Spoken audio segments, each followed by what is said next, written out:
Visakha south నియోజకవర్గంలో YSRCP MLA అభ్యర్థి వాసుపల్లి గణేష్ కుమార్ విస్తృత ప్రచారం చేస్తున్నారు. జగన్ పాలనలో అందుకుంటున్న సంక్షేమ పథకాల గురించి స్థానిక వ్యాపారులు, ప్రజలు ఆయన్ను కలిసి సంతోషాన్ని వ్యక్తం చేశారు. ప్రజాదరణే మళ్లీ వైఎస్ఆర్సీపీని అధికారంలోకి తీసుకువస్తుందని వాసుపల్లి గణేష్ ధీమాను వ్యక్తం చేశారు. ప్రతి ఇంటికి వెళ్లే దగ్గర మాకు ఒకటే చెప్తా ఉన్నారు, ఆ బాబు మాకు అన్ని విధాలుగా ఆదుకున్నారు.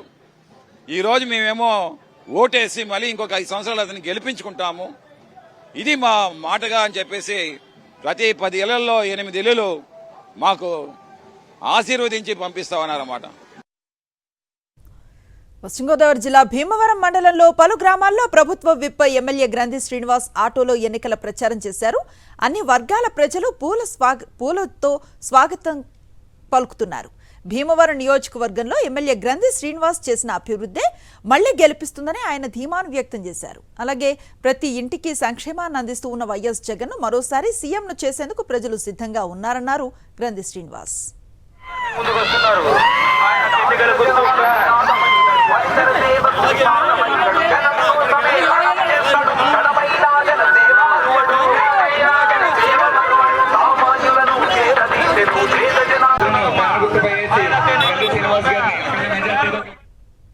కాకినాడ జిల్లా జగంపేటలో వైఎస్ఆర్సీపీ ఎన్నికల ప్రచార స్పీడ్ను పెంచింది. ఎమ్మెల్యే అభ్యర్థి తోట నరసింహం కుమార్తె ప్రసూన ఇంటికి ప్రచారం చేస్తున్నారు. తన తండ్రిని గెలిపించాలని కోరుతూ ప్రచారంలో పాల్గొన్నారామె.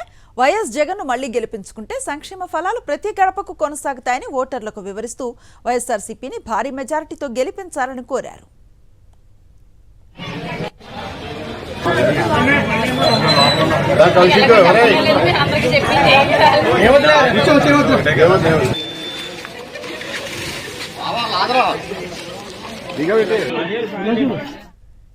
శ్రీ సత్యసాయి జిల్లా హిందూపురంలో వైఎస్ఆర్సీపీ ఎమ్మెల్యే అభ్యర్థి కురబ దీపిక ఎన్నికల ప్రచారం నిర్వహించారు. 10 ఏళ్లుగా ఎమ్మెల్యేగా ఉన్న బాలకృష్ణ హిందూపురం అభివృద్ధికి ఎలాంటి కృషి చేయలేదని విమర్శించారు. పొరపాటున టీడీపీని గెలిపిస్తే సంక్షేమ పథకాలు మీ ఇంటికి రావని గుర్తు చేస్తూ వైఎస్ఆర్సీపీని మళ్లీ భారీ మెజారిటీతో గెలిపించాలని ఓటర్లను కోరారు హిందూపురం ఎమ్మెల్యే అభ్యర్థి కురబ దీపిక.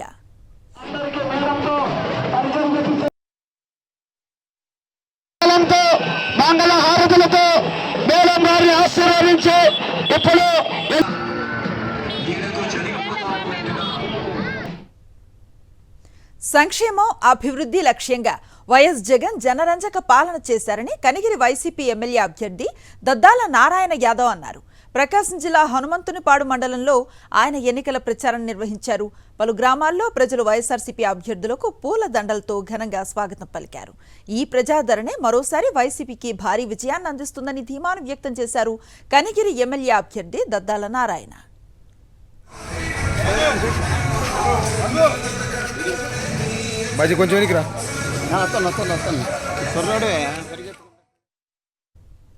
కర్నూలు జిల్లా హలహర్వి మండలం సిద్ధాపురంలో టీడీపీకి షాక్ ఇచ్చారు ఆ పార్టీ కార్యకర్తలు. వైఎస్ఆర్సీపీ ఎమ్మెల్యే అభ్యర్థి విరూపాక్షి సమక్షంలో టీడీపీకి చెందిన 100 కుటుంబాలు ఆ పార్టీని వీడి వైఎస్ఆర్సీపీలో చేరాయి.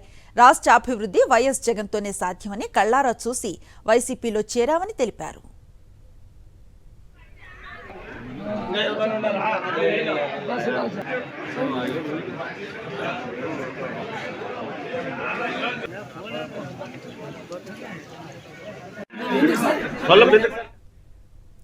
అనకాపల్లిలో వైఎస్ఆర్సీపీ ఎన్నికల ప్రచార స్పీడును పెంచింది.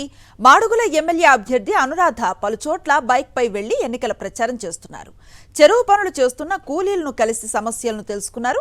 అలాగే ఈ ఎన్నికల్లో వైఎస్ఆర్సీపీని మళ్లీ గెలిపించాలని ఓటర్లను కోరారు.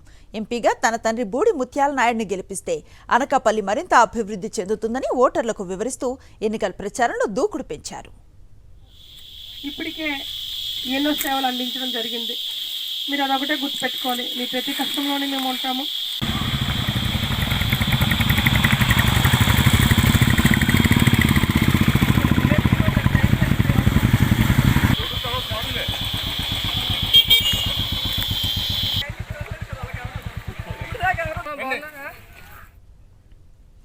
ఉత్తరాంధ్రలో బలమైన వెలమ సామాజిక వర్గం ఈసారి వైఎస్ఆర్సీపీ వెంట నడవాలని నిర్ణయించింది. ఈ మేరకు విశాఖలో జరిగిన ఆత్మీయ సమావేశంలో తీర్మానం చేశారు. వైఎస్ జగన్ పాలనలోనే అన్ని వర్గాల ప్రజలకు సమన్యాయం జరిగిందన్నారు.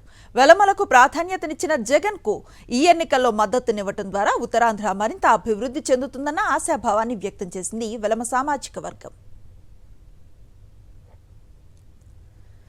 కేంద్రం తీసుకువచ్చిన ల్యాండ్ టైటిలింగ్ యాక్ట్ చట్టాన్ని వైఎస్ జగన్ తీసుకువచ్చారని చంద్రబాబు చెప్పడం ఎంతవరకు సమంజసమని పాణ్యం ఎమ్మెల్యే అభ్యర్థి కాటసాని రాంభూపాల్ రెడ్డి మండిపడ్డారు. పాణ్యంతో పాటు నియోజకవర్గంలో పలు గ్రామాల్లో ఆయన ఎన్నికల ప్రచారం చేశారు. చంద్రబాబు దిగజారుడు రాజకీయాలను ఇచ్చిన హామీలు ప్రజలు నమ్మే స్థితిలో లేరన్నారు. వైఎస్ జగన్ పట్ల ప్రజలు విశ్వాసంతో ఉన్నారని, వచ్చే ఎన్నికల్లో వైఎస్ఆర్సీపీ భారీ మెజారిటీతో మళ్లీ అధికారాన్ని అందుకోవటం ఖాయమన్నారు కాటసాని రాంభూపాల్ రెడ్డి. కోటి పైగా ఈ గ్రామంలో సిమెంట్ రోడ్లు అయిపోయి, డ్రైనేజీలు అయిపోయినాయి, సచివాలయము, ఆర్బీకేలు. అతన్ని నమ్ముకుంటే మనం ఇబ్బంది పడాల్సిందే. అదేవిధంగా రైతు సోదరులందరికీ నేను ఒక విజ్ఞప్తి, గోర్కల్ రిజర్వాయర్ కట్టించిన ఘనత మన వైఎస్ రాజశేఖర రెడ్డి గారు.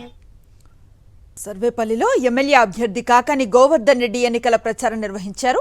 మే 13న జరిగే పోలింగ్లో మరోసారి వైఎస్ఆర్సీపీని భారీ మెజారిటీతో గెలిపించాలని ఓటర్లను కోరారు. సంక్షేమ పాలన కొనసాగాలంటే వైఎస్ జగన్ను మరోసారి ముఖ్యమంత్రిని చేసుకోవాల్సిన అవసరం ఉందన్నారు. దేశంలో ఏ ముఖ్యమంత్రి ఇవ్వని విధంగా వైఎస్ జగన్ 3,000 రూపాయల పెన్షన్ను అందిస్తున్నారన్న విషయాన్ని గుర్తు చేస్తూ చంద్రబాబును నమ్మి మోసపోవద్దని ఓటర్లను కోరారు. పెద్ద మనిషి 2 సంవత్సరాల క్రితం ఎవడి బాబు సొమ్మని కరోనా కష్టకాలంలో పిల్లల స్కూల్కి వెళ్ళకపోతే తల్లుల ఖాతాలో జగన్మోహన్ రెడ్డి గారు డబ్బులు జమ చేశాడని అడిగినటువంటి ఈ పెద్ద మనిషి ఈ రోజు మరలా నిస్సిగ్గుగా నేను ఇస్తానని చెప్తున్నాడు. చంద్రబాబు నాయుడికి చెప్పడమే తప్ప చేయడం అలవాటు లేదు. మా నమ్మకం నువ్వే జగన్, మా నమ్మకం నువ్వే జగన్, మా నమ్మకం నువ్వే జగన్.